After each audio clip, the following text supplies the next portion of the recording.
start. Mr. Chairman, Sir, I am grateful to all the honorable members of the House who expressed their valuable thoughts regarding the demands for grants of the Ministry of Rural Development (STO). They have given very important suggestions (STO). They also referred to the drawbacks in the implementation of various programs of my ministry (STO). In my reply, I would like to respond to some of these issues (STO). I would like to assure the honorable members that necessary action would be taken immediately on all the suggestions given by the honorable members stanza.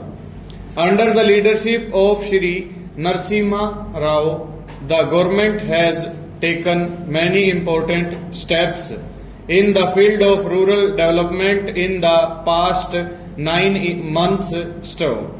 The government is committed to removing poverty and accelerating rural development.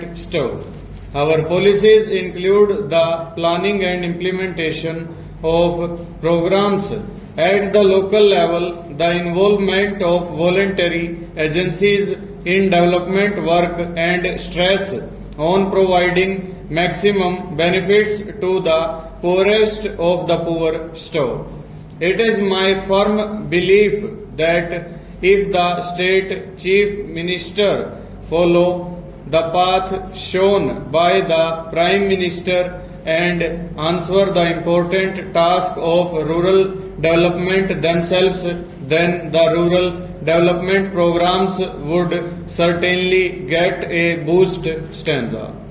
The rural development policy of our ministry has 3 major components: poverty alleviation and provision of maximum employment opportunities. Provisions of minimum needs, including potable water facilities and motorable roads, and land reforms and programs related to rectification of land records. Apart from this, we also have special programs for drought affected areas and desert areas which are facing extreme resource shortage. The Integrated Rural Development Program is such a scheme which has direct link with the people living below the poverty line. This program envisages the policy of providing income generating assets by way of providing grants from the government or providing loans from financial institutions to selected families below the poverty line.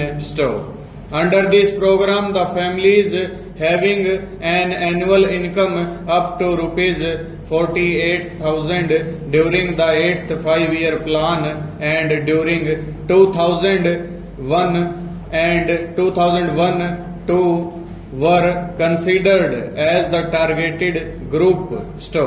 The objective of this program was to ensure that the families provided with income generating assets would get opportunities of self-employment which will boost the income of these families and help them cross the poverty line.